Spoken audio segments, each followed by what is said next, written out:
सितंबर 2024 जो आईसीएआई के इतिहास में पहली बार एक अटेम्प्ट आने वाला है। कंफ्यूज नहीं होना है, अब हमारे लिए कोई भी टेंशन नहीं है सितंबर के लिए, because we already know ICAI क्या करने वाला है, कैसे कैसे सवाल पूछने वाला है। हर सब्जेक्ट के सिलेबस को आप ऐसे ऐसे डिवाइड करो, पढ़ने के बाद खुद लिखो। सिर्फ रीड मारने से नहीं होगा कि इसका तो ये आंसर था, इसका तो ये आंसर नहीं, लिखना बहुत जरूरी है। हेलो एवरीवन, क्या हाल है आप लोगों के, कैसे हो बेटा? भाई अब हो गया है हमारा ये मई वाला अटेम्प्ट। अब नेक्स्ट अटेम्प्ट क्या आने वाला है, सितंबर 2024 जो आईसीएआई के इतिहास में पहली बार एक अटेम्प्ट आने वाला है।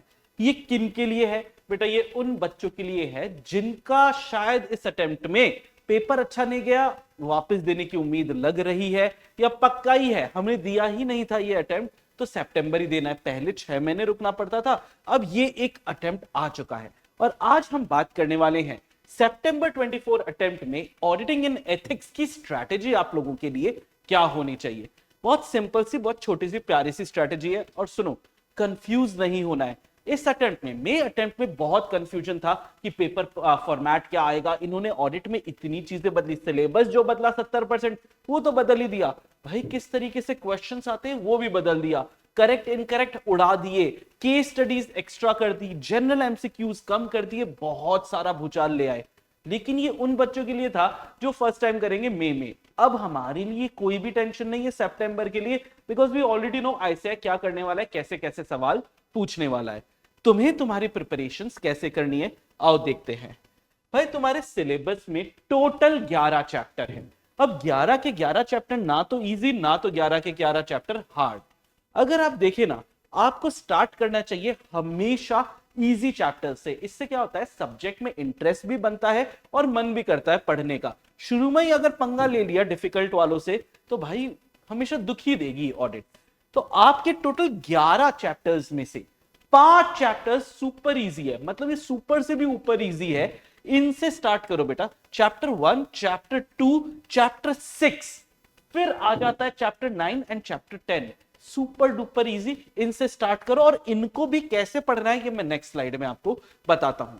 एक बार इजी वाला हो जाता है, उसके बाद 5 इजी हो गए, 4 ऐसे चैप्टर है जो मॉडरेट है। मॉडरेट का ये मतलब कुछ बच्चों को ये भयंकर इजी लगते हैं, कुछ को ओके ओके लगते हैं। कोई भी बच्चा ऐसा नहीं होगा जिसको ये बहुत टफ लगता है कि ये हो ही नहीं पाएगा। ये हमारे chapter number 5, chapter 7, chapter number 8, chapter number 11। ठीक है, अगर आपने पहले अटेम्प्ट दिया हुआ है तो आप भी मुझे बताना आपको क्या ये चैप्टर्स इजी लग रहे हैं, मॉडरेट लग रहे हैं। और इसके बाद 5 चैप्टर इजी, 4 चैप्टर मॉडरेट। अब बचे हमारे पास 2 चैप्टर, वो है चैप्टर 3 एंड चैप्टर 4। भाई मुझे आप पूछो तो मुझे तो ये भी ओके लगते हैं, मैं नहीं कह रहा इजी लगते हैं, लेकिन ओके लगते हैं। एक स्टूडेंट के लिए ये वो चैप्टर्स है जिनकी वो साइज देख के ही घबरा जाता है कि और इतना सारा कंटेंट है। ठीक है, ये चैप्टर्स आप बोल सकते हो कि टफ चैप्टर है। भाई टफ है ना, अपन इनको लास्ट में करेंगे। इस तरीके से आप अपने सिलेबस को, इनफैक्ट हर सब्जेक्ट के सिलेबस को आप ऐसे ऐसे डिवाइड करो। अब आपने जब स्टार्ट कर लिया है तो you are starting with easy subject, सबसे पहले इजी चैप्टर, और उसमें आपको पूरा कंटेंट पढ़ने के बाद बेटा अगर आपने नहीं पढ़ा हुआ है, fast track batch is the best thing. तुम्हारे पास समय नहीं है कि तुम रेगुलर बैच से पूरा का पूरा पढ़ सको, फास्ट ट्रैक बैच से पढ़ लेना, वो भी तब जब कॉन्सेप्ट क्लियर नहीं है, नहीं तो उसकी भी जरूरत नहीं है। Self study is the best.